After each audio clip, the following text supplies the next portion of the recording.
Happy Sunday, ladies and gentlemen. Let's go ahead and let's hop in a 2023 fantasy football draft. Gonna get in Best Ball Mania. We will win $3 million with this draft. It's a $25 buy-in, $15 million prize pool, $3 million for first place, $1 million for second place. Crazy regular season prizes. Y'all already know the deal. Let's go ahead and let's get in this bad boy. Thank you so much for everybody coming and hanging out with us in this live stream. Y'all know, extremely happy to see y'all. We got Rec out here. We have Chief Smoke. We have Braden. We have Jeep Guy as always. And yes, just in case you have not done so already, make sure you go down there, drop a like on this live stream. And we are going to be in a little bit of a tough spot. Okay. We are going to be in here at pick 12. It is what it is. We will figure it out. Hopefully we get a guy we like making it to us. Generally, pick 12 is hard because in my mind, when you're sitting there at the 3-4 turn, it's like, okay, what am I supposed to do at this pick? But I mean, yes, most likely Adam's pick incoming. Let's see how many people are out here with us. Leonol in here at pick 7. We have Burn Axe at pick 4. We have Saram in here at 5. Happy to see you, my man. And then I think we have Hayes ID in here at 3 with us. Yes, good to see him. And we have Prod in at pick 1. So yeah, this draft is full of a ton of members of the flock per usual.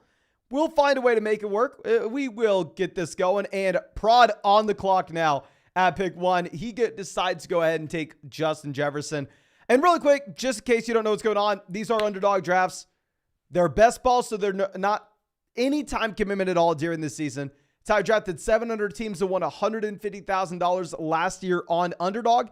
Yes, this is the same place where there are the NFL player props you'll see in the videos. I mean, right now they have a Victor Wimby player prop out there. You know, I'm a Spurs fan, so we got to root for our guy. But I mean, these are the player props everybody's going to be looking at, right? And same spot. This is where it's available if you want to get in these drafts. We are doing this every single day on the live stream until 2024. And if you sign up with promo code FLOCK, they're going to match your first deposit dollar for dollar up to 100. Plus, you'll get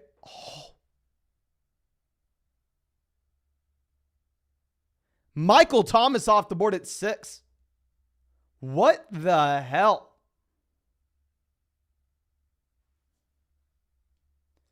We'll make it work. But anyway, if you want to get in some of these drafts and maybe see some crazy people take Michael Thomas at 6 and give you a shot to win $3 million, and find the link to Underdog in the live chat, in the description, in the comment section. Use promo code FLOCK. They'll match first deposit dollar for dollar up to 100. Plus, you'll get our 2023 fantasy football rankings and a free trial to flogfantasy.com. Let's see what happens in this draft. We'll see. Kelsey off the board at 8. Oh my gosh. And I forgot. Got to get our sparkling water going, ladies and gentlemen. Money bags on the clock. Let's see what they decide to do.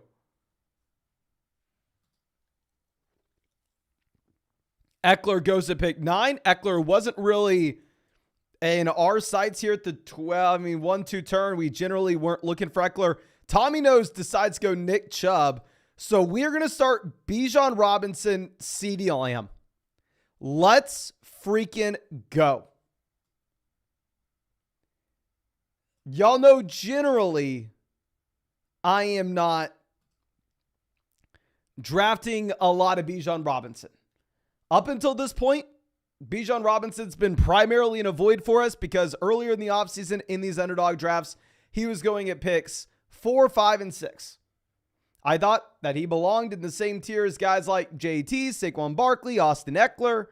And now that he goes behind someone like Eckler, if he goes to the 1-2 turn, I think this is a fine price point for Bijan Robinson, and I'll be happy to pull the trigger here. So let's get this going. Let's get this going, ladies and gentlemen.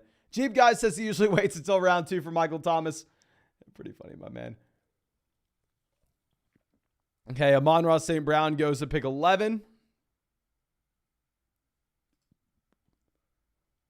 Okay. Robert says he could have at least picked Olave. Maybe we go back to 2019. Who knows? Who knows? He goes, Saquon Barkley there at 19. You know what? We are going back to 2019. Actually, I guess Barkley's more. You want 2018 Barkley, right?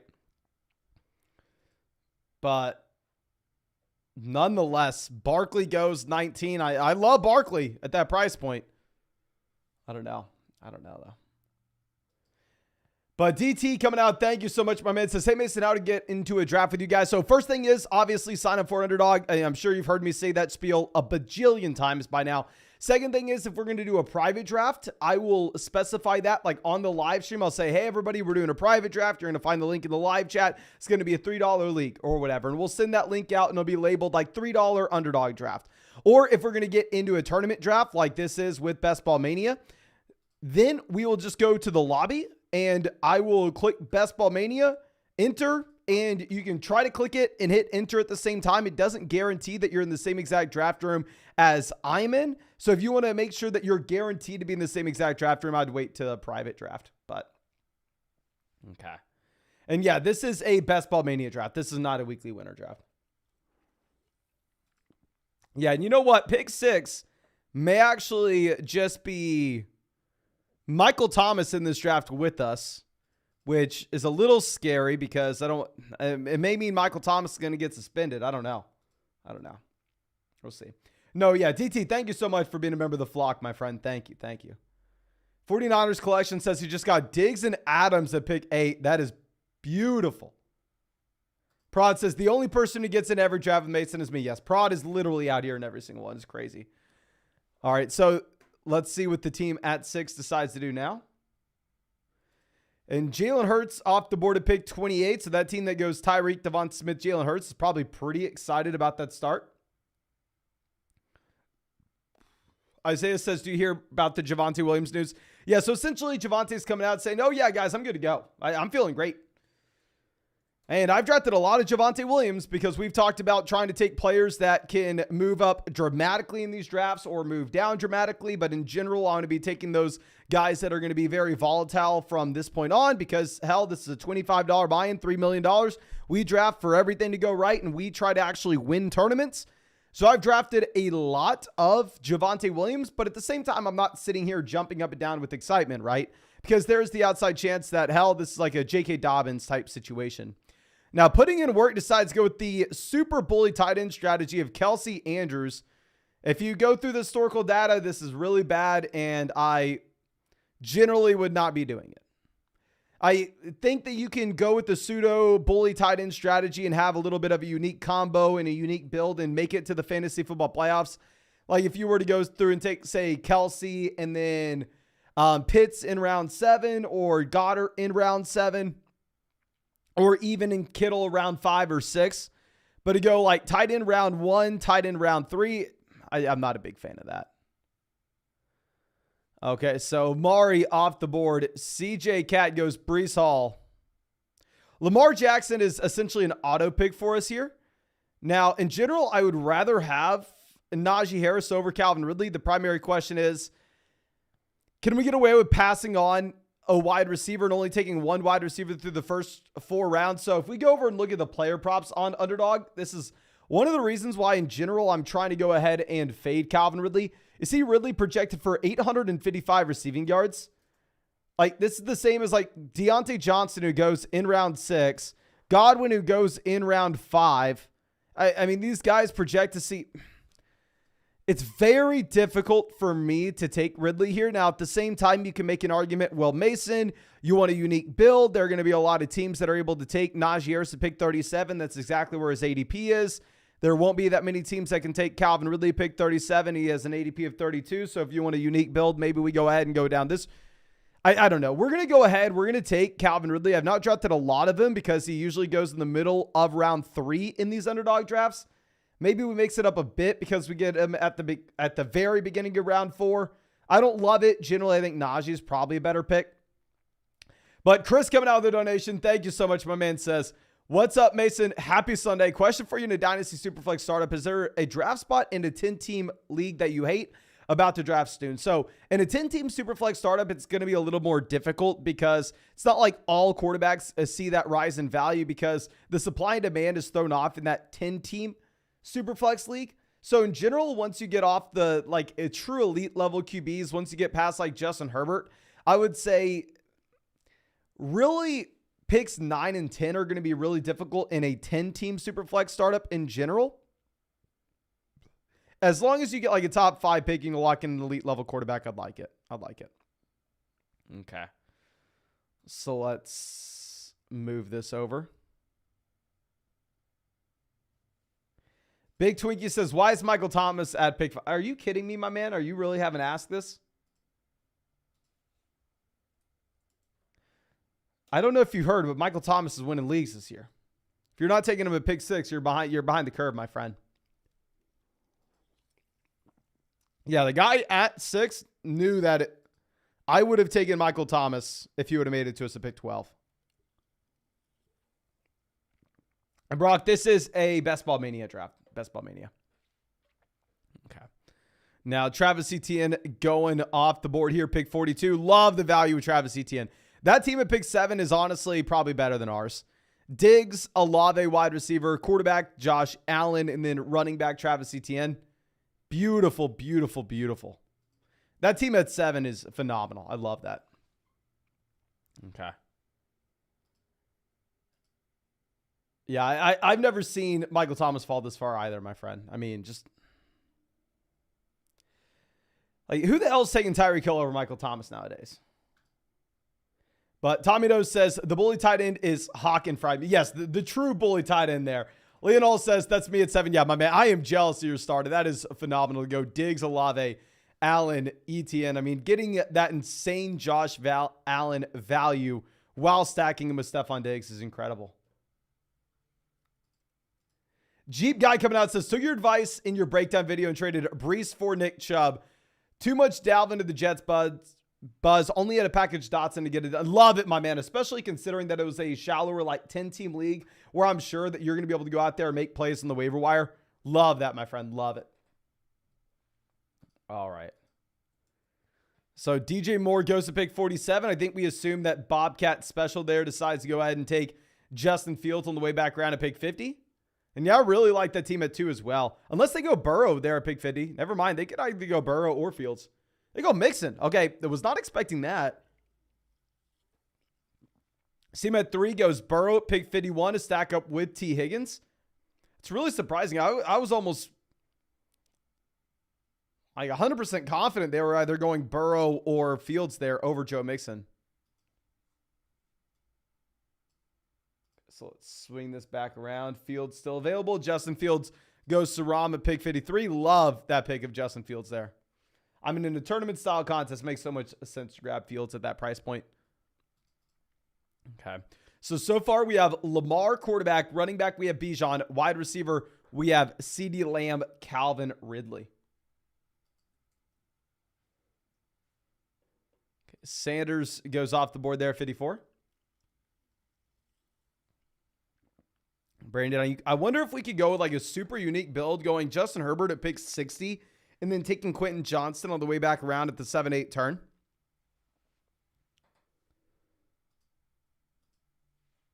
Yeah, so I think maybe we can. Oh, you know, Herbert goes pick. We weren't doing that. I was just making sure someone was going to take Herbert ahead of us. Yeah, so it looks like that team's going ahead and they're going to try to stack him with Quentin Johnston because Moneybags here, they're the one who set up the Herbert stack with Eckler, Keenan.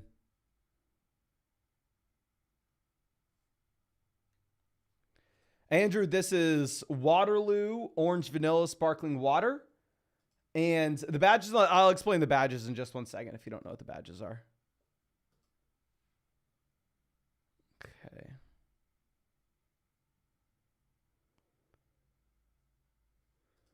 Let's see what this is. CJ Cat has Brees Hall, running back, wide receiver, AJ Brown, Devontae Adams, Drake London. It goes George Kittle. We're going to take Aaron Jones. We're definitely going to pass on Alexander Madison. I don't know exactly who we want to be taking here at wide receiver.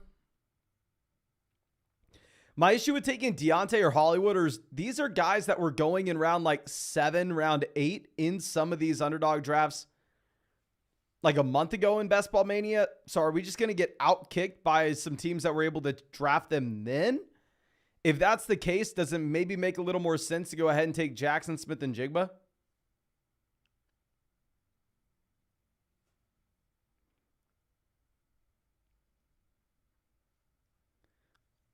I think we maybe just go JSN.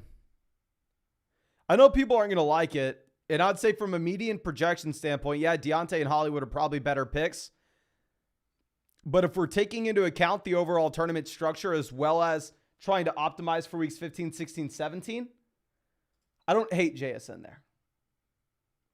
It's not like a pick that's easy to make, and I think we could 100% be making a mistake, but it is what it is. It's the mistake that I'm going to be making.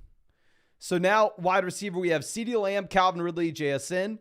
Running back, we have Bijan Robinson, Aaron Jones. Quarterback, we have Lamar Jackson.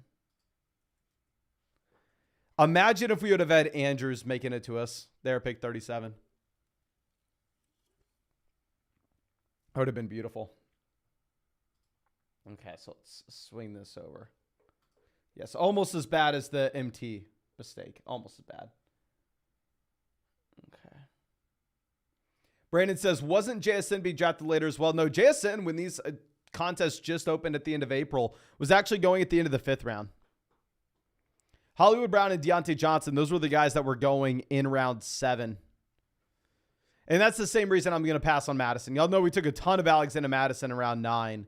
But here it just doesn't make too much sense to take Madison anymore, at least in my mind. Like, if it's weekly winners and everybody had been drafting Alexander Madison to the 5-6 turn, then sure. But in a lot of these Best Ball Mania drafts, the team that has Alexander Madison was able to grab him in round 9, round 10. Okay. Jeep guy says, like the squad, not having to take back-to-back running backs to start is ideal. Ideal, yeah. I mean, I feel like it's a very well-balanced start. I don't necessarily think that we have to sit here and hope and pray that an individual position makes it to us at pick 84. I think we have a lot of flexibility. Like at pick 84, 85, I'd feel fine going wide receiver. I'd feel fine going running back. I'd feel fine going wide receiver, running back. And that's generally like the lesson that we had to learn earlier this offseason. I kept on making mistakes in these drafts, and the mistakes that we were making were centered around us just putting ourselves in a position where later in the draft, a single position had to fall to us. And if that position didn't fall, then we weren't going to like our team. I think just going through a draft and setting yourself up with a balanced start where you can just take the value later on makes a lot more sense.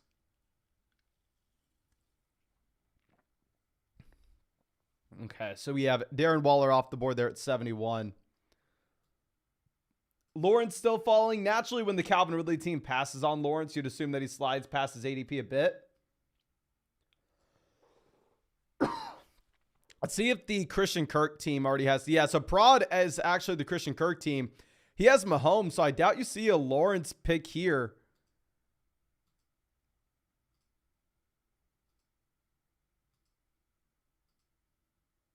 And the Travis Etienne team has Josh Allen. So there's a tiny shot Lawrence may make it back to us.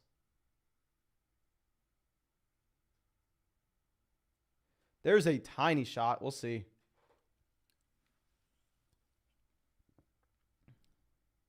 No, Prod decides to go Lawrence, pair him up with Christian Kirk. Never mind. Ignore me. We are just dreaming here.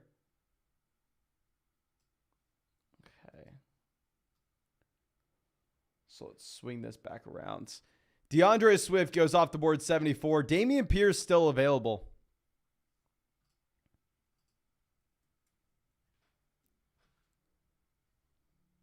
Nick says, really like the players here at this turn. Prod actually didn't mean to take Lawrence, but I mean, Lawrence is a fine pick, right? Like, you can tell yourself a story. Okay, what happens if Mahomes goes down for a large chunk of this next season and you're the only team that's able to sneak Mahomes, or one of the only teams that's able to sneak Mahomes into the fantasy football playoff tournament because you have another top quarterback in Trevor Lawrence, and then Mahomes gives you the spike weeks in weeks 15, 16, 17. Okay. Goddard off the board.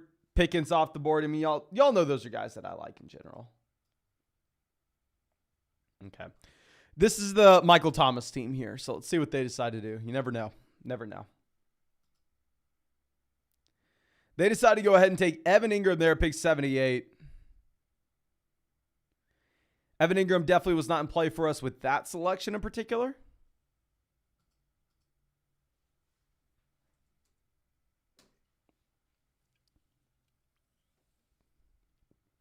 Okay. This is the Allen team, so assume you get Gabe Davis off the board. I don't know for sure, though. Yeah, they go Gabe Davis there, 79. This is the bully tight end team with Kelsey and Andrews. They decide to go Dameon Pierce. Dameon Pierce pick 80 is just a straight up cheat code.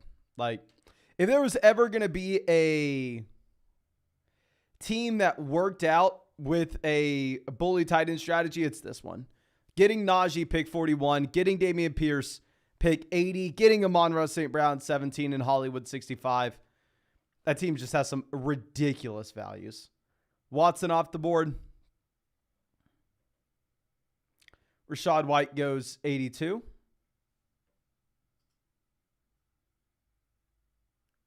Okay, let's see.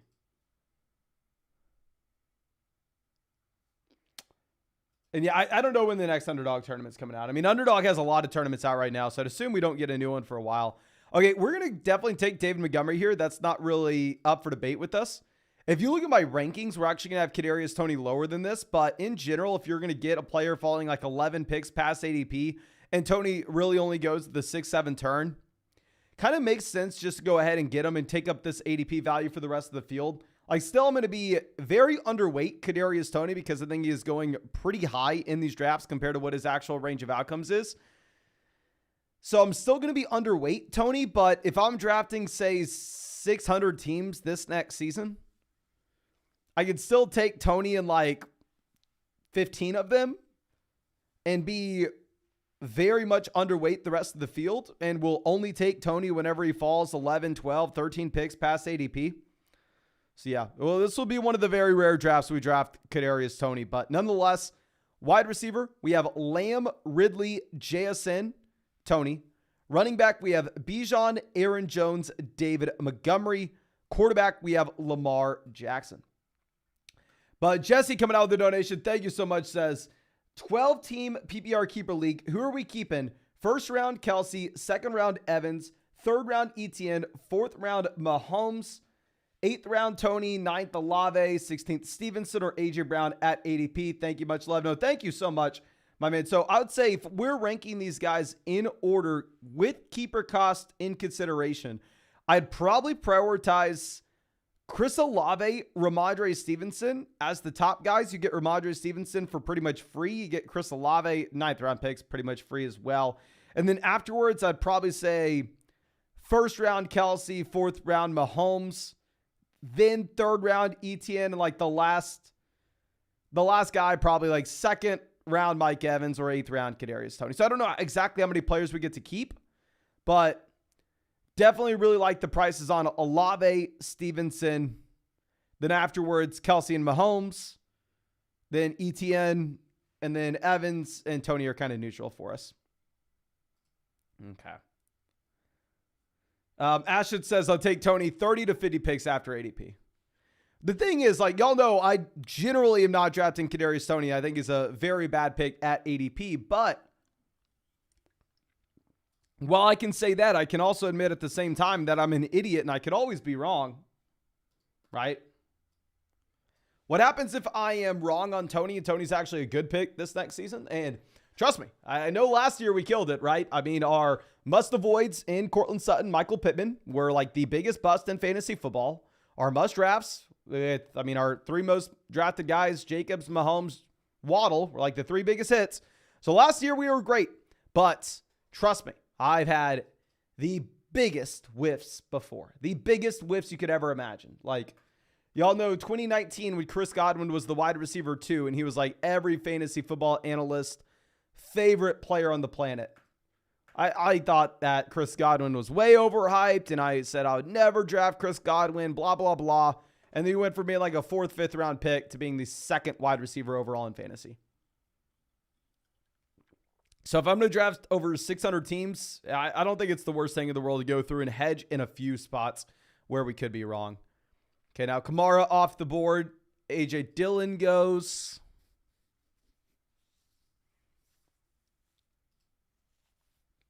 Tua goes pick 100. Tua's not really in play for us, right? I mean, we didn't have Tyreek. We didn't have Waddle. It wouldn't have made too much sense to go Tua. Mark says, does that mean you're going to draft some Courtland Sutton this year? I've actually drafted a lot more Courtland Sutton this season than I did last year. Last year, we drafted like literally no Courtland Sutton. But this year, I haven't drafted a ton, but I've definitely mixed Courtland Sutton in. It's just a much, much better price for Sutton. Like, you don't hear every single person on the planet screaming and telling you that Courtland Sutton's the next Cooper Kupp this year. Remember last year, every single person on the planet told you Courtland Sutton was the next Cooper Kupp and Michael Pittman was the next Julio Jones. They're the same players they've always been, right? But when the expectation and the price just completely changes, then we can kind of pivot here. I think we assume put in the work, decides go ahead and take Tyler Boyd. Go Dak Prescott. Okay, I really don't like this team now. Very interesting. Obviously, Dak was in play for us when we had Lamb. But an unstacked Herbert, an unstacked Dak, two wide receivers being St. Brown and Hollywood. David Njoku, Pat Freiermuth. I was honestly looking at David Njoku and Freiermuth at the 9-10 turn. I thought we were going to take both those tight ends and be done at the position. So we can do a couple different things. Tyler Boyd is most likely going to be someone that we're going to take. We're just going to continue to grab like one wide receiver at a time. We could also go Brian Robinson, or we could reach on Geno Smith to stack with JSN. I think we're most likely just going to take Tyler Boyd as well as Brian Robinson here. I think that Brian Robinson is a great value at ADP. I'm fine reaching on ADP just a bit to go out of our way and grab him. I mean, while yes, definitely you should be excited about Antonio Gibson. We've talked about Gibson being a must-draft running back. We were talking about that months ago before he rose rounds and rounds in ADP. Based on the departure of J.D. McKissick, you're still an outside chance that Brian Robinson's used a slightly more as a pass catcher with no J.D. McKissick this next year, even though that role most likely will go over to Antonio Gibson. I think Brian Robinson's a fine selection if you're getting him in round 10. Okay. So let's move this down. Now, real quick, if you have not done so already, go down there, drop a like on this live stream. If we hit 350 likes, we will fire up another draft after this one, most likely a weekly winners draft. And of course, if you want to be in our next draft, if you want to go check out any of these player props on Underdog, you can find the link in the live chat description or comment section. Promo code FLOCK, 100% a positive match, plus our 2023 fantasy football rankings and a free trial to flockfantasy.com. Nick says, how do you feel about Gibson's new ADP? I'm not drafting him at his new ADP. I mean, I was drafting a lot of Antonio Gibson previously, but like, if you're telling me now Antonio Gibson's going at like the 8-9 turn versus Brian Robinson at the 9-10 turn, I'd rather take Brian Robinson in the 10th than Gibson in the 8th. I think that, especially in a half PPR format, Gibson and Brian Robinson should be almost the exact same.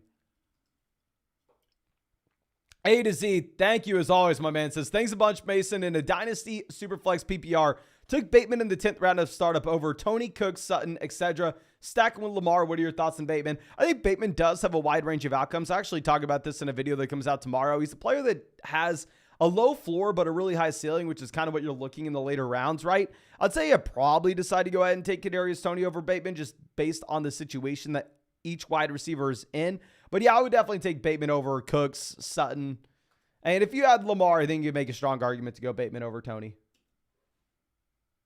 Okay. Kurt Jaw says, refusing to like until we get another Iron Man upload. Okay, we're probably only going to do one of those a week, my friend. But I'm excited. I'm just excited in general for that. Like, personally, that's all I can talk about now. But, and yeah, it just, I don't even want to bring it up again. It's not a big deal. But Metal Vault signed up and ready to go. Love to see it. Okay. Romeo Dobbs off the board. Sky Moore as well.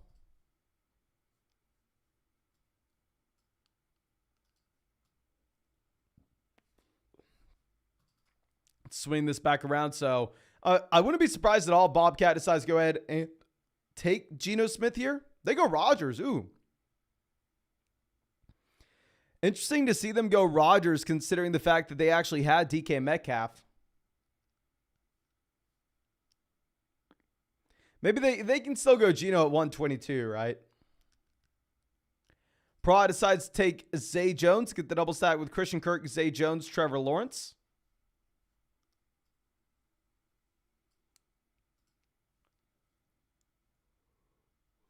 As well as Jacoby Myers. See, like, I really do like the situation that we're in with this team where we have Bijan, Aaron Jones, David Montgomery, Brian Robinson, running back. So running back, I mean, we're chilling. Wide receiver, we have Lamb, Ridley, JSN, Tony, Tyler Boyd. So it's not like we're completely behind the 8 ball at wide receiver. We even have Lamar Jackson at quarterback. So while there are definitely players we could add on to this team, right? It's not like we're sitting here and freaking out saying, we need this guy, we need this guy, we need this guy. I mean, we have a lot of flexibility with what we can do here. Okay.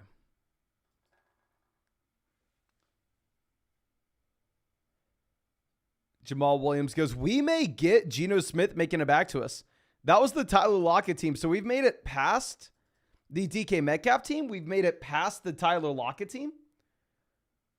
And we're the JSN team. So there's a chance Geno may make it back to us. We'll see. We'll see. Nope. Lavius, this is the team that took Michael Thomas. Snipes is on Geno Smith there. It is what it is. Obviously, we can't cry about it. He was 12 picks past ADP. Okay. Second-year tight end in Tennessee off the board. Van Jefferson as well. Van Jefferson is someone that has skyrocketed up these draft boards. Like Jefferson going so much earlier than he was.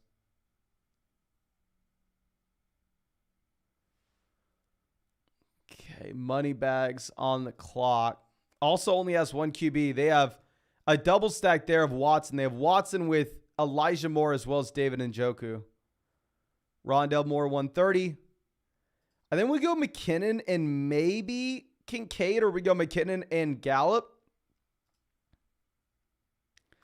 I think it makes sense for us to take Jarrett McKinnon here as our 5th running back before the teardrop is as well. We have Tony, so we're already betting on the Chiefs offense. Let me know, what would y'all rather us do with our other pick? Would you rather us go Michael Gallup to pair up with CeeDee Lamb? Would you rather us grab our first tight end here in Dalton Kincaid, or grab a wide receiver like Nico Collins? Please spam the chat. Do you want Gallup, Kincaid, or Collins? Gallup, Kincaid, or Collins? Okay. Gallup, Kincaid, Nico, Kincaid, Gallup, Collins, Gallup, Kincaid. Looks like maybe most people want Kincaid. Yeah, it looks like most people are Kincaid. It's either down between Kincaid or Gallup. Not many people are interested in Collins here.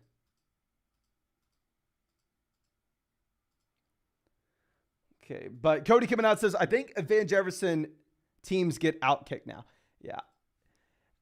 I will say once you get like later like this, maybe it matters a little bit less just because the drop off between like a, say, 13th round to 18th round pick is less than the drop off from like a 1st to 2nd round pick, if that makes sense. At least in my eyes. I don't know. I don't know.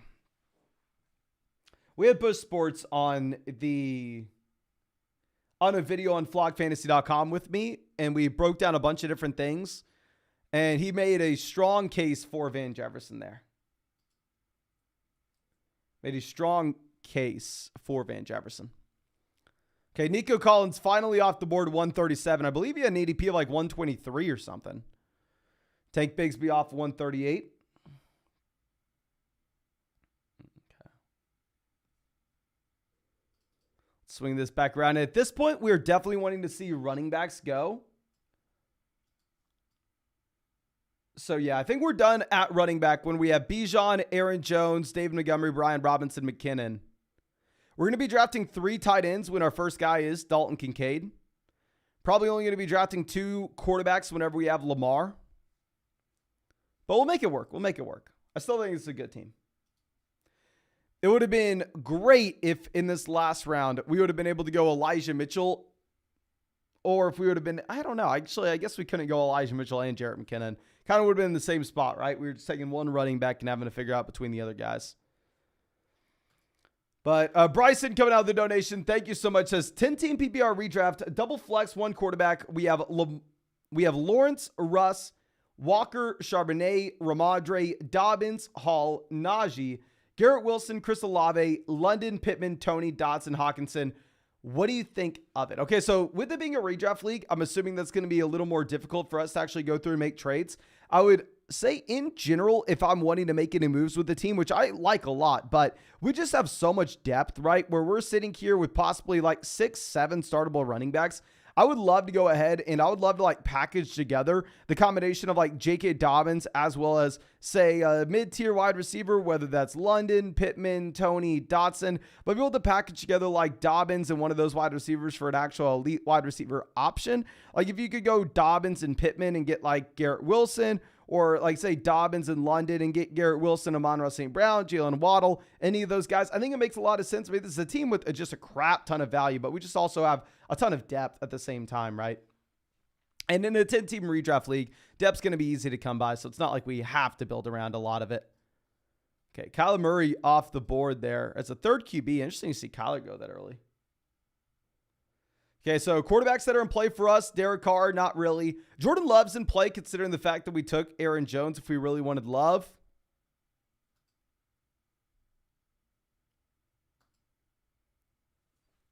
Okay. Rasheed Rice off the board, 149. Jonathan Mingo just falling like a rock still in these drafts. Hopefully we get like Tyler Algier and Roschon Johnson off the board soon. I'd feel pretty bad if we are on the clock at 156. Tyler Algier's still there and we're not drafting running backs anymore. Chark goes 150.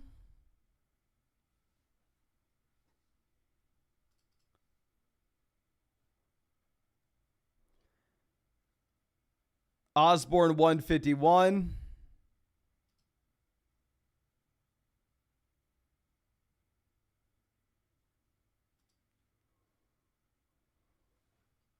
Roschon goes before Tyler Algier.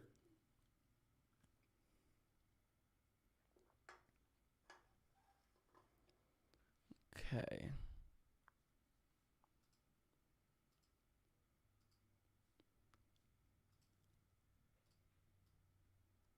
Carr goes, was that their third QB? No, that's their second QB. Never mind, never mind. Did they have any Saints? No. Looks like a lot of people in this draft just aren't caring really about stacking. I think we're probably going to go Jonathan Mingo and... Do we go Love? I think we go Jonathan Mingo and Jordan Love. Y'all know I'm not a big Jonathan Mingo guy. Hey, y'all know we were talking for the longest time about him being severely overrated. He had an ADP of 130 at one point. We're getting him at 156. Jordan Love makes sense in terms of this being a quarterback where I just really have no idea what to expect, right? I mean, I'm pretty confident in saying that Baker Mayfield's not going to move the needle for anybody in fantasy this year, just as an example, right? But with Jordan Love, he could either be very good or very bad, and that's kind of the player that I'm looking to take in a $25 buy-in, $15 million fantasy football tournament, someone that has that extremely wide range of outcomes. So yeah, we'll take Jordan Love, pair him up with Aaron Jones. And so far, we have Bijan, Aaron Jones, David Montgomery, Brian Robinson, Jarrett McKinnon at running back. Wide receiver, we have Lamb, Ridley, JSN, Kadarius Toney, Tyler Boyd, Jonathan Mingo. Quarterback, we have Lamar Love. Tight end, we have Dalton Kincaid. Okay, Tyler Algier finally off the board there, 161. I think that this team that went bully tight end had some incredible values falling to them. And I think they could have had an incredible team. Like, say they keep their same start through the first 4 rounds. Instead, they go Godwin over Herbert.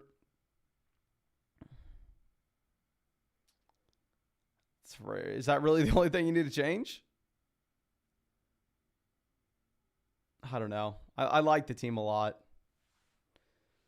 Okay, good for us to see these running backs going, right? After we take Love here as well, and we have the combination of both Lamar Jackson as well as Jordan Love, really wanting to see quarterbacks go because we're done with QB. Yeah, 20 more likes, and we are going to fire up another draft after this one. Go down there, hit that like button. And of course, if somehow you're not subscribed to the channel, make sure you fix your life and subscribe. Let me see, what is the player prop Underdog has on Jordan Love? Okay. They have Jordan Love for 3,200 yards. Well behind Derek Carr. Well behind Aaron Rodgers. But we're getting him behind in drafts, right? So it's not like... It's not great to see, but it's not like it's the most surprising thing in the world.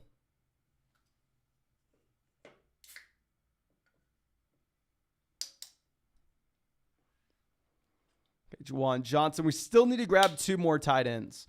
Could make an argument Luke Musgrave's possibly in play for us here. Taking so many damn rookies with this team. Okay. Yeah, I don't know if we're excited about taking another rookie tight end when we grab Dalton Kincaid.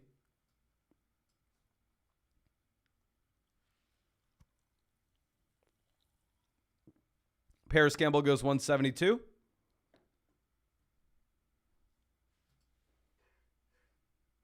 Jay says, please do a massive live.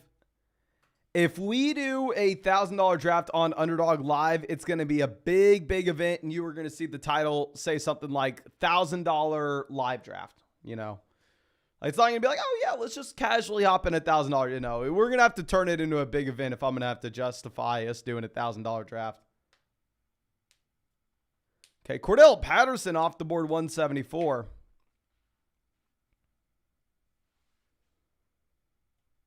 Tajay Spears, 175.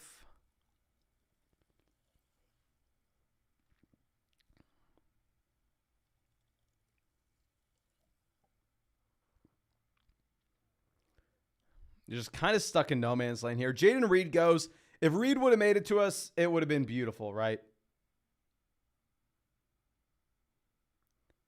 If Jaden Reed would have made it to us at 180, this team would have been complete, but it is what it is. And y'all know I'm not a big Sam Laporta guy. I don't necessarily know how excited we are to take Sam Laporta 180, especially on a team where we've already drafted a rookie tight end.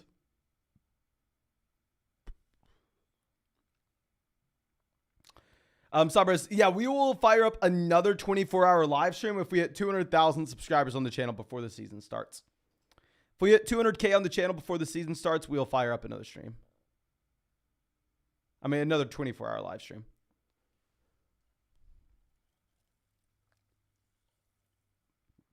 Okay, Patrick goes. I really just have no idea what to do.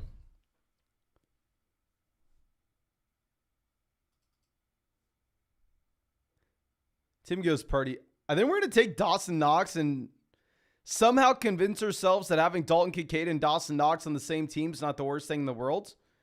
We'll go Dawson Knox and John Mechie.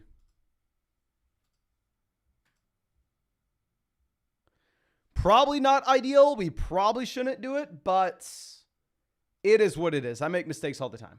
So let's show off this team, and we are going to be hopping in a weekly winners draft after this. And I apologize if you've heard me explain it a million times by now, but there's going to be a couple people in this live stream that don't know the difference between Best Ball Mania and weekly winners. So here, going over to weekly winners, completely different setup in this tournament on Underdog. Y'all know in Best Ball Mania, that's the $25 buy-in. $15 million prize pool. You draft your team, and then you're in your 12-team league for weeks 1 through 17. I'm sorry, weeks 1 through 14. The top 2 teams in your 12-team league advance to the Fantasy Football Playoff Tournament, where you go into brackets, narrow yourself down to week 17 in the final player pool with like 300 other people, and then play for the $3 million first place prize. Here in Weekly Winners, it is a clean slate throughout the entire tournament, each and every week. So whoever has the most points in week one wins $20,000. The second most points wins $10,000. The third most points wins $9,000. The fourth most points wins $8,000. All the way down the line. So it just completely changes the way that you should be drafting these. It is a night and day difference. I don't exactly know the new strategy that we should have for these drafts, but we'll figure it out. We'll figure it out. Margaret says, I still can't see the weekly winners on my phone. Yeah, so I heard that Some people on Android, for whatever reason, can't see the weekly winners. I'm sorry about that, my friend. But yeah, so if you're on Android, you should be able to have weekly winners on desktop. And then if you have iOS, you should have weekly winners right now. But I mean, obviously, everybody has the other tournament on Underdog. Okay. Let me go ahead, and I actually need to load up that other draft that we are still in as this other one is going, just because I do not have my phone on me. So I have to make sure we're not going to auto on that one. Okay. Now let's swing. And let me know if you are in this draft with us, ladies and gentlemen. If you made it in, let me know. Prod in here at pick 4. I don't know how Prod's in here every single time. Rock Bottom in here at 5. See, Braden in at 10. Okay, let's go ahead and let's take Justin Jefferson off the board to pick 1 here. I think you make an argument to go Kelsey. We talked about why we don't want to go Kelsey in the past. I don't want to say it again on this live stream just in case anybody's watching. But that boy OD coming out says 2 QB, 3 wide receiver, 10-team league. Looking to form a draft strategy. We had the 2nd overall pick. Ooh. I would say 2nd overall pick, you're definitely going to be going with an elite level quarterback. Whether that's Jalen Hurts, Josh Allen, Mahomes, whoever's there for you. You're going to take him and you're going to be happy about it. In a 10-team 2 quarterback league, the supply and demand of the quarterback position is not going to be crazy. You are going to be able to get away with waiting on your 3rd quarterback for quite some time. So I'd probably be going with like a hero QB approach, taking like Mahomes, Jalen Hurts out the gate. And unless you have another like elite level quarterback making it back to you at the 2-3 turn, probably waiting on quarterback for quite some time. Brandon in here at pick 12. Love to see it. Rock in at 3. They decided to go ahead and take Travis Kelce off the board. Can't blame them. Prod taking A.J. Brown there at pick 4. You can assume that they're going to go after the Jalen Hurts pick there at 21. And then, yeah, so with the badges, just in case you don't know, on Underdog, if you see someone with the red and white badge, that means they've done 1,000 Underdog drafts. If you see someone with the black and white badge, that means they've done 500 Underdog drafts. Yeah, so if you see some badges, you should probably know, okay, yeah, these people are sickos. That's essentially what it means. That's what it means.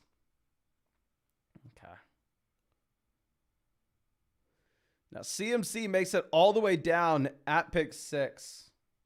And there's no badge over red. At least maybe Underdog has like secretly put in a like 10,000 draft badge, and I've never seen one. I'm assuming that the only badges they have are black and red. It would be cool if they added another one, because they've had the black and red one for years now. Okay, let me bounce the other draft real quick. We're definitely going to need to take a tight end and a wide receiver probably.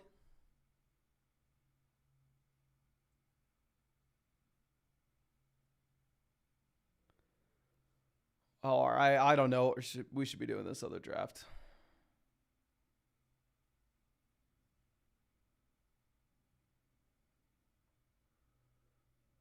Terrace Marshall goes 202. I guess we take Slayton saying, hi, it's not going to work out in New York. And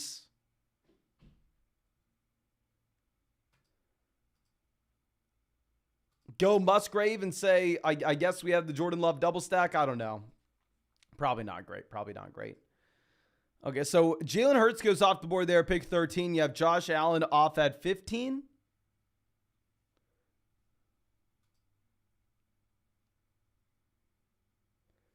Caesar says 1,000 drafts would be insane and expensive. Yes, I mean, I do not recommend lightly going into 1,000 drafts. I would definitely think about it before you would. Now, Margaret says gold badge for 5,000. Are you saying this is a thing or you want it to be a thing? I don't know if I've ever seen someone with the gold badge on Underdog. Mahomes goes 18. Let's swing this back around.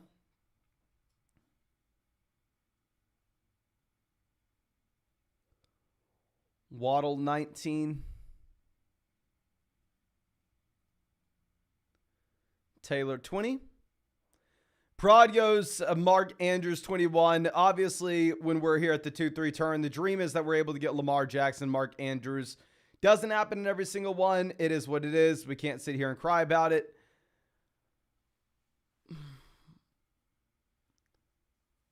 I'm probably going to try to do something a little different. We're going to go ahead and take Olave T. Higgins. Yeah, let's go Olave T. Higgins. And we'll probably just light this $15 on fire.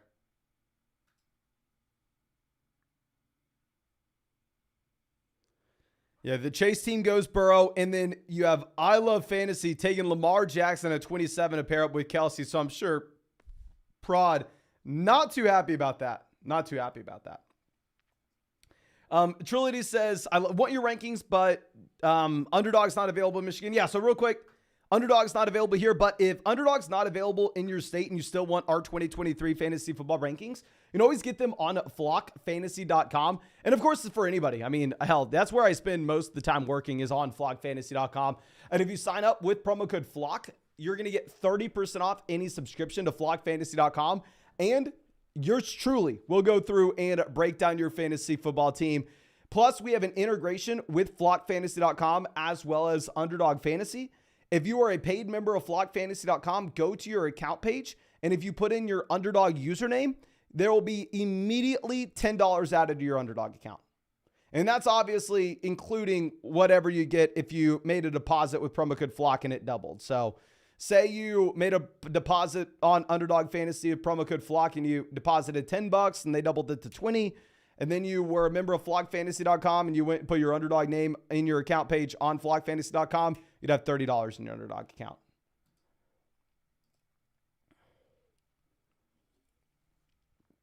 Now, Fields off the board, 35.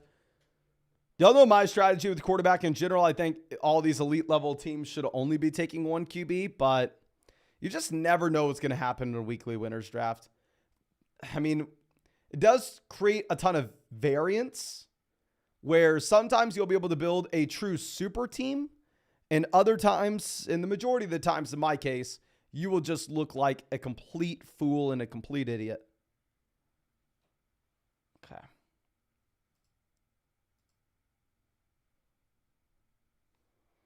DJ Moore off the board, 38.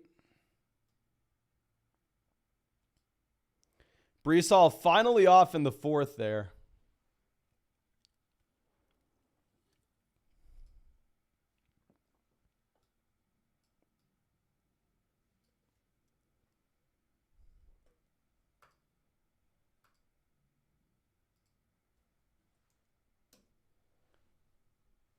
Okay, it says, which are the elite quarterbacks? I'd say it's not necessarily about who's the elite level quarterback. I'd say it's more so about the cost that you put into that individual player.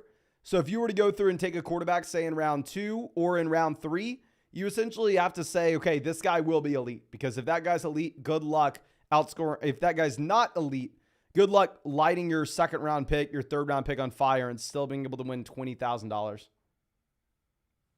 Braden says he couldn't pass on Hall's upside that late. Can't blame you, my man. If I saw Brees Hall pick 39, I would have easily drafted Brees Hall there. Okay, Herbert goes 43. Do not like that, but I'm an idiot. Let's swing this back around.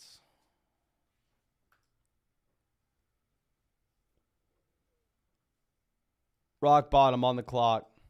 Has Taylor, Stevenson, and Tyreek. It goes Drake Ludd in there at 44.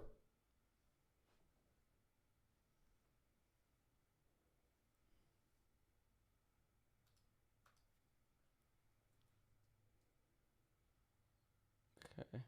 Chief Smoke says, is that not a little early for DJ Moore? I mean, that team took Justin Fields at the end of round 3. That's why you see them go DJ Moore there at the beginning of round 4. Prod takes Deebo Samuel from us. If Deebo would have fallen, I would have gone ahead and I would have taken Deebo Samuel, George Kittle there at the 4-5 turn.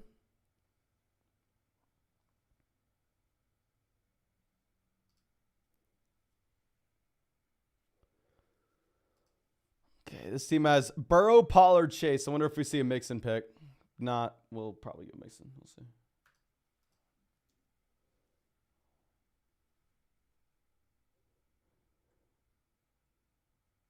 They go Kittle. So we're actually probably going to go ahead and take Mike Williams as well as Najee Harris. Have no stacks set up. Have no bye weeks lined up. It is what it is. It is what it is. We'll figure it out. It would have been beautiful if we had like Deebo Samuel, George Kittle make it to us there at the 4 or 5 turn, but. And that team that takes I Love Fantasy, they're at pick 46. I am very confident in saying that specifically in these weekly winners drafts, that is a very bad thing to do. Because if you're in this weekly winners draft, you have to ask yourself, how in any week do I beat out 260,000 teams to get first place? That's the question. And if you take TJ Hawkinson in round 4, and there are 20,000 other teams that also have TJ Hawkinson either in where you took him or after, you're essentially saying that Travis Kelce has to outscore the other round 1 picks in the flex spot. Kelce has to score more points that week than Jefferson, has to score more points that week than Chase, than Tyreek, than Kupp. And you just lose all of that positional advantage. So, in my mind, once you go Kelce round 1, I'm not really taking another tight end through the rest of it. Just specifically with the nature of how these weekly winners are going to play out. But like I said, I could be completely wrong with my weekly winner strategy here. That's just how I'm viewing it. Because what I'm also looking at with these weekly winners, and I talked about this in that video on flogfantasy.com, and I would love to know your answer to this. There will be 17 people that win $20,000 in weekly winners that get the first place prize. Please let me know yes or no question. Out of those 17 people that week that they win the $20,000, will any of them be missing their first round pick in their starting lineup? So that's like for me in this league, right? I go ahead and I win that $20,000, but Justin Jefferson's not my starting lineup. That's what I'm asking. So it just yes or no, please spam the chat. Okay. Nick says not a chance. Brandon says yes. Jeep guy says not a chance.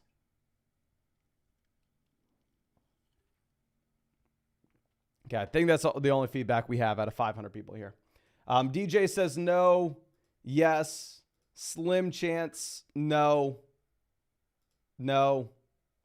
As my thought process is, right? So say you have the guys that you need to win the week. Say Mike Williams and Najee Harris are the wide receiver 1 and running back 1 overall on the week, right?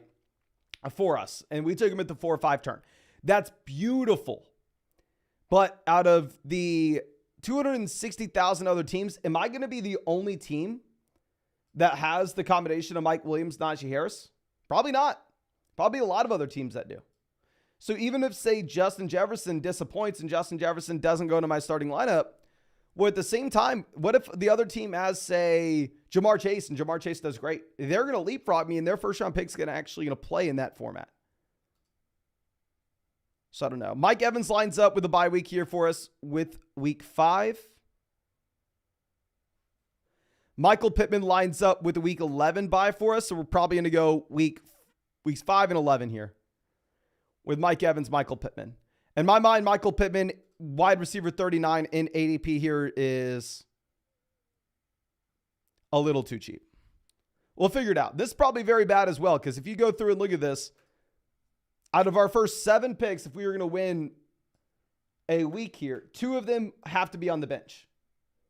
You can only start 4 wide receivers in an individual week.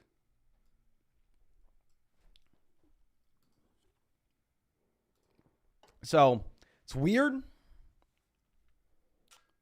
I don't know. Okay, but looks like most people are saying no to maybe 1 week. So just in general, like how I'm going about this is I'm assuming that if I'm going to be the team that wins $20,000 in 1 week, my first round pick better play. My first round pick better have a crazy spike week. So like if I took Kelsey round 1, Kelsey, if I'm winning $20,000, better play. He better be in there with a massive spike. So you're essentially saying that Hawkinson's going to be a league-winning, a 261,000 league-winning flex play for you that week. Compared to guys like Deebo Samuel, Mike Williams, I just have a very hard time getting away with like Kelsey and Hawkinson. So I don't know. I think if you were playing in, say, a Best Ball Mania tournament, you can make an argument for it there. Here, it's going to be a little more difficult for me.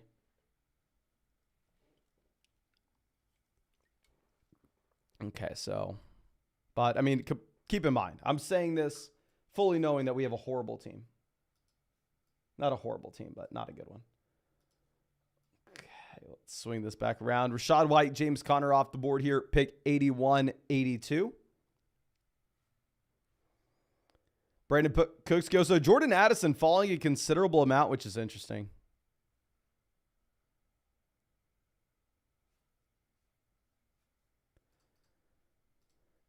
Tua falling as well. Let me see what the Waddle and Tyreek Hill teams look like.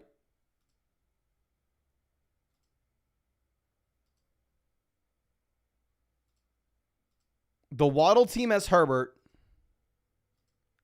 And the Tyreek team has no QB. So we can assume that Tua is off the board by the time that we're back up.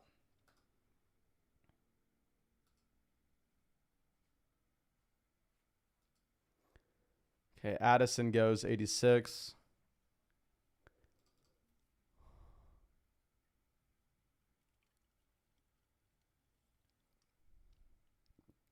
Okay.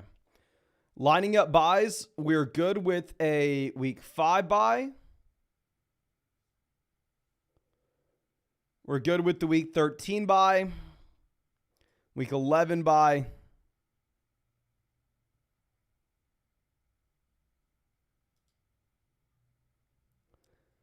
So just to remind ourselves what bye weeks we're looking at. So Zay Flowers goes 88.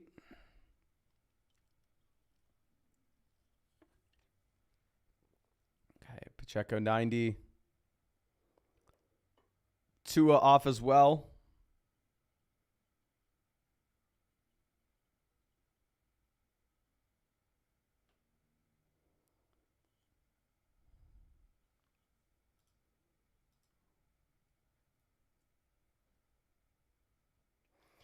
Vaughn Yo says, Hawkinson had 8 catches for 180 yards and 2 touchdowns, and another game with 13 catches, 110 yards, and 2 touchdowns is possible. Good point, my friend. Don't remember Hawkinson's game log off the top of my head, but that's true. Good point.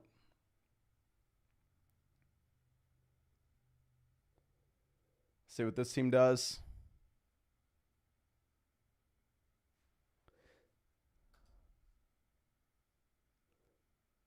What are you doing here, my friend? Did my computer just freeze on me? Okay, let me turn on my fan real quick. It's hot in here.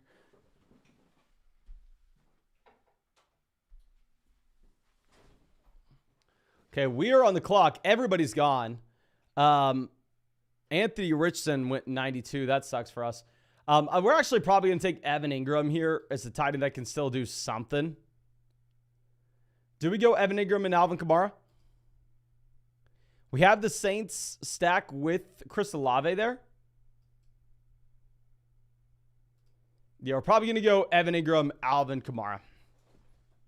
Wide receiver doesn't really make sense for us to pick at this point. Quarterback, Dak Prescott doesn't stack with any of our guys. Kirk Cousins, I'm not taking it this price point, but Jeep Guy says no Thomas, trash drive. You're right, my man. You're right. Hey, man, who says, can we not go Michael Thomas later on? Is Thomas already off? Yeah, Thomas already off, isn't he? Yeah. It is what it is. It is what it is. Okay. All right. I don't know. I can't lie to you. I don't know how our team wins it. Generally, I'm decent at sitting here doing some mental gymnastics and trying to convince myself and trying to convince others that our team is okay. Our team is decent. Not going to lie to you, Chief. Not looking good here. Wide receiver, Jefferson, Olave, Higgins, Mike Williams, Mike Evans, Michael Pittman. Running back, Najee, Kamara. Tight end, Evan Ingram. Yes. Should have listened to the... Okay, so who would y'all have wanted me to take there at the 8-9 turn? We went Evan Ingram and then paired up Chris Olave with Alvin Kamara. Who would you rather me take in there at the 8-9 turn?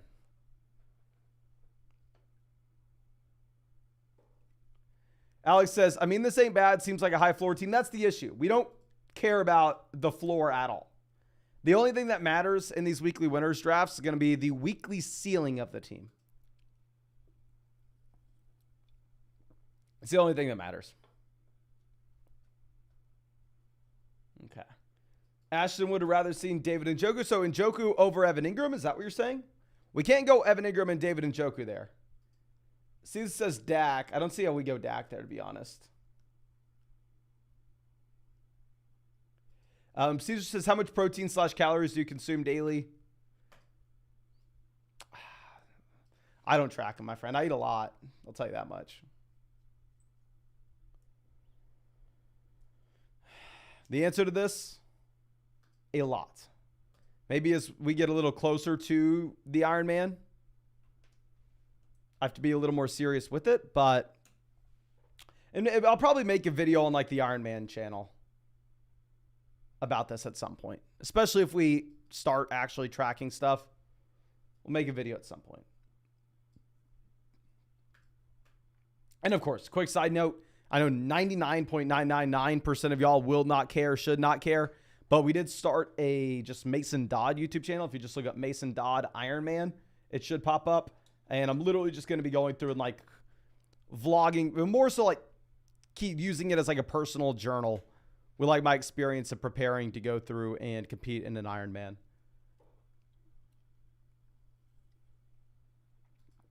Okay. Gino goes 112. Robert, I know I never really do Olympic lifting. I was on the powerlifting team in college, and I did CrossFit for a year, if that counts. Okay. Talent's over, oh yeah, definitely over 2,600 calories. Easily over 2,600 calories. According to my Apple Watch, in terms of like my activity thing, I burned usually like 1,600 active calories a day. Brian says, are you going to wear the blazer for the whole Ironman? Would be a good bet, not going to lie. McKinnon off the board at 114.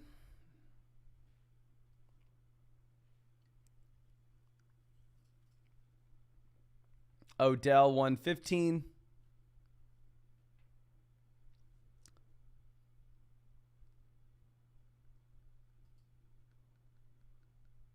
Prod on the clock. Wonder if they go Zay.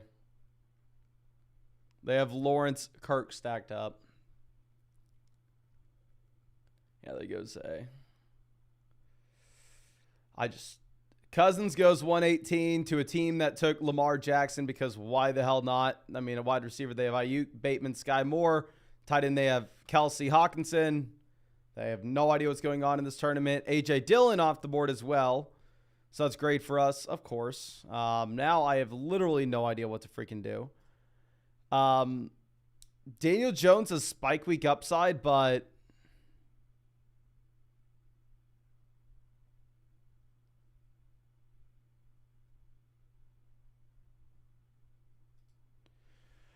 Khalil Herbert's going to be one of our picks here. Why the hell would a team with Lamar Jackson, Travis Kelce have Kirk Cousins and Hawkinson in a weekly winners tournament? Why the hell would they do that? How does that make any sense?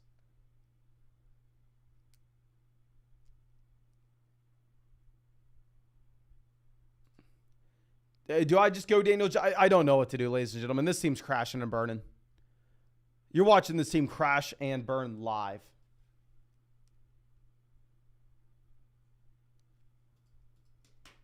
Dear God. And Menacing God coming out says, are you doing another draft tonight? If we get 600 likes in this live stream, my friend, we'll go ahead and we'll fire up another draft after this one. And we may need some help after what just happened to us there with the Kirk Cousins, A.J. Dillon snipes. I was expecting A.J. Dillon to possibly go. It would have been beautiful. Beautiful, beautiful, beautiful if A.J. Dillon would have made it to us. I was almost certain we were getting Kirk Cousins. Because in my mind, if you go with the quarterback at the 2-3 turn in a weekly winners draft, how the hell are you taking another quarterback? Like, how does it make sense for you to go Cousins here? So, like, let's say I love fantasy.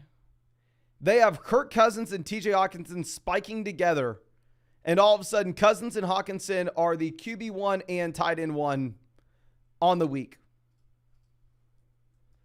Beautiful. You got the perfect stack you needed. You're going to win $20,000. But wait, there may be 3,000 to 4,000 other teams that also have Cousins and Hawkinson stacked up out of the 260,000 teams in this tournament. But the difference is they're not going to be burning a round 1 pick on another tight end in Travis Kelce and burning a round 3 pick on Lamar Jackson. So even if this team gets Hawkinson and Cousins stacking up together as the QB1 and tight end 1 in week 4 together, it makes no difference to them. They win no money. I don't know. I have no idea how that makes sense. But like I said, every single one of these weekly winners drafts I do, it's just me sitting here crying and going, oh, poor me, poor me, poor me. And reality is just Mason can't draft, Mason can't draft, Mason can't draft. Okay. Now let's sit here, try to figure out some damage control. Okay. The only wide receivers really we can take from here on out are going to be these Giants guys. Because we need, and I repeat, need to stack Daniel Jones up with somebody, right? We need a New York Giants stack if we're going to have Daniel Jones here in a weekly winners tournament. So even if Rashee Rice makes to us to pick 144, we're going to be excited to take him as our wide receiver 7? Probably not. Probably not. Okay. The issue is there are no running backs left.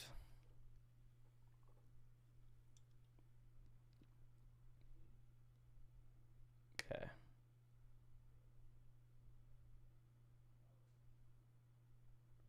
Let's move this down. Schultz, year 2 tight end Tennessee off the board. Would also make no sense for us to do. It maybe make a little bit of sense, not a lot in a Best Ball Mania, but make literally 0 sense here. Would be for us to go Jaylen Warren when we have Najee Harris, right?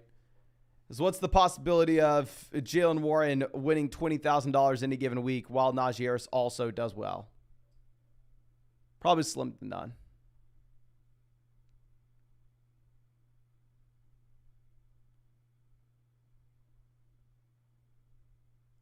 But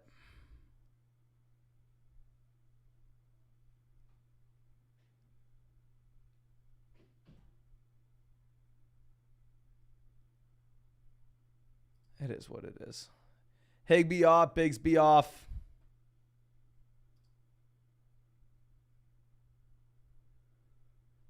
And I got to show y'all something, ladies and gentlemen.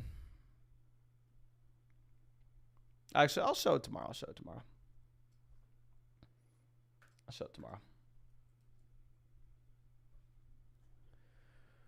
Russ goes.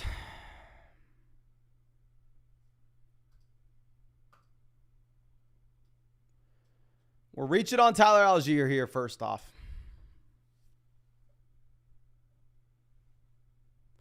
Lines up with a bye. With Kondre Miller, we can almost say the same thing about Kamara. Maybe in Best Ball Mania, not here in a weekly winners tournament.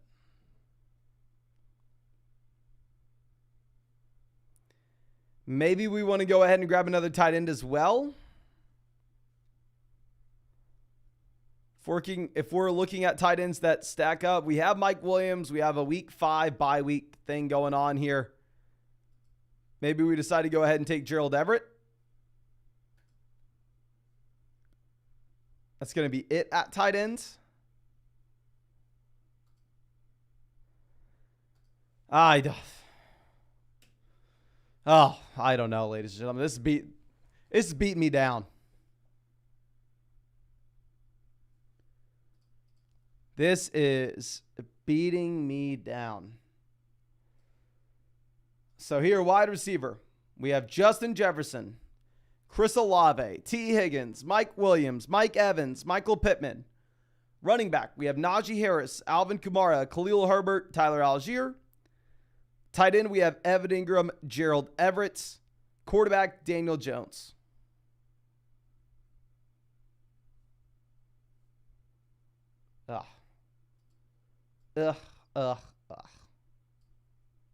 Gross. Cheap Matt says, would be solid to have Cousins. If the team that had, I know I'm just steaming here. If the team that had Kelsey, Lamar decided not to pair up Hawkinson and Cousins as well, our team would be beautiful. If instead of Mike Williams round 4, we had TJ Hawkinson, instead of Khalil Herbert 120, we had Kirk Cousins, our team would be beautiful. But it is what it is. It is what it is. We can only cry so much. I only have so many tears to shed.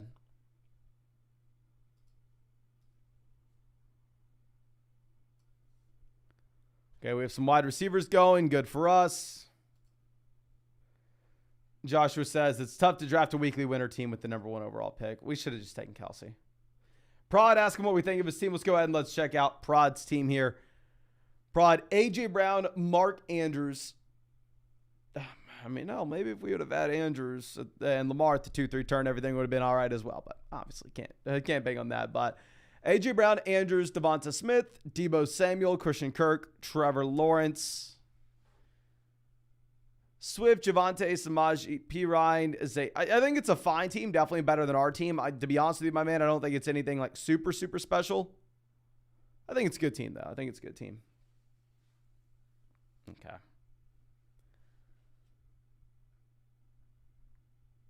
So let's move this down. Roshan, Devin Singletary, both off the board here.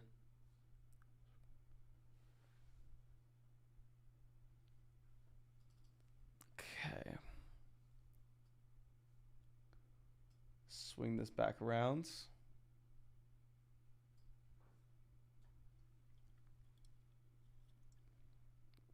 Kondre Miller goes. So clearly we are just going to go ahead and look to see if we can grab a couple of these New York Giant wide receivers, right?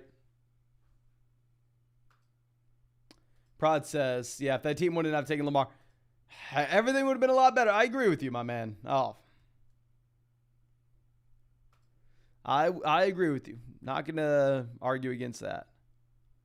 Okay, Marvin Mims goes 159. Sam Laporta 160. You know what we should have done? Should we have just passed on Daniel Jones, gone Derek Carr here? Said we'll take a one quarterback build with Derek Carr. And if there's 1 week that Derek Carr can hit with Olave and Alvin Kamara, we'll take all the money. But April says it best. Woulda, coulda, shoulda. Yes. You're right, April. I need to be quiet. You're right. Shaheed off the board, 163.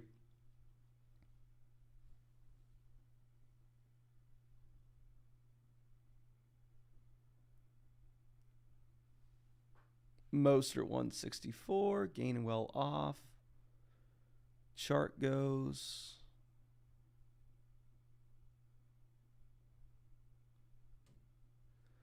We're just going to take Hodgins and Jerome Ford. We need a running back. He lines up on that week 5 bye that we've been going after. Yes, Derek Carr sets us up with a potential double stack, but it is what it is. Juwan Johnson goes 170.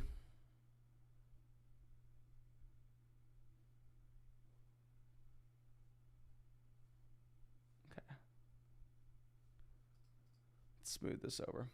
DNB says Daniel Jones and Derek Carr have both the same potential for spike weeks. Disagree with this a bit just because you actually have some rushing upside, right, with Daniel Jones, whereas you have no rushing upside at all with Derek Carr. So let's say if we're chasing spike weeks, maybe Daniel Jones a little bit better. But obviously, if we're looking at this team in particular, you can make a strong argument Derek Carr is a better play than Daniel Jones based off what we did earlier on in this draft. Make a strong argument on that point.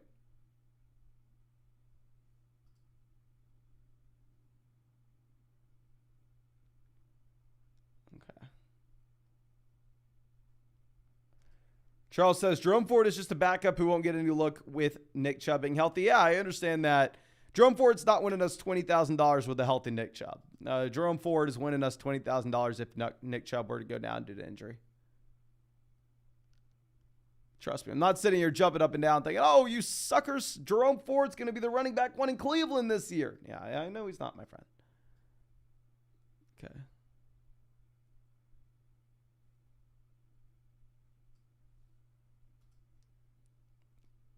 Okay, we have Zeke off the board.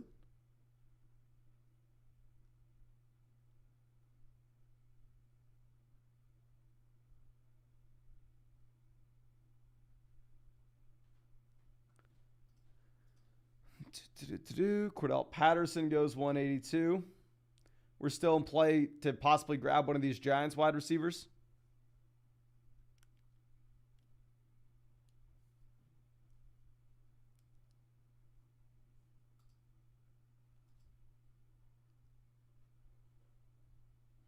Okay. Ferguson goes 163. So honestly, I feel like our call to take Jerome Ford there where we did 169 is not looking horrible right now.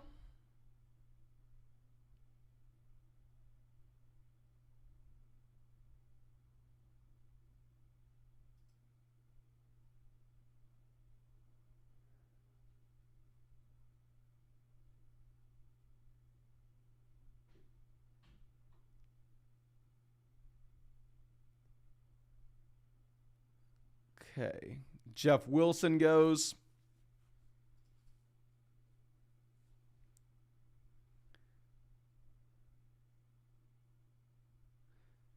This team that took Burrow at the 2-3 turn took two more quarterbacks. And they have three tight ends with Kittle, Greg Dulcich, Juwan Johnson.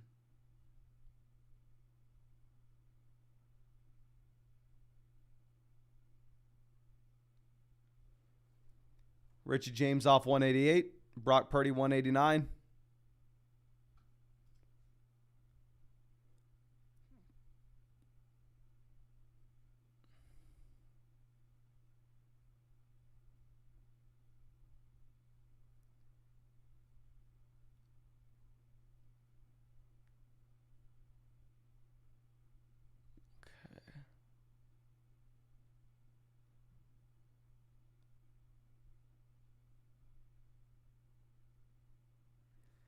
I Love Fantasy, just to spite us, decides to take Derek Carr when obviously we were targeting him when he has Lamar Jackson, Kirk Cousins. Oh, dear God. Oh, dear God, ladies and gentlemen, it is what it is. What are you going to do about it? We'll probably take Darius Slayton and Chuba Hubbard here. Just go wide receiver, running back, and then take whatever quarterback makes it back around to us around 18. Most likely going to go ahead and take Baker Mayfield to pair up with Mike Evans. But yes, the man loves fantasy. What can you say? That is a good question. At least when we lit our $15 on fire, he lit his $15 on fire as well. But I think that's all I have for y'all. Again, thank you so much, ladies and gentlemen, for hanging out with us in this live stream.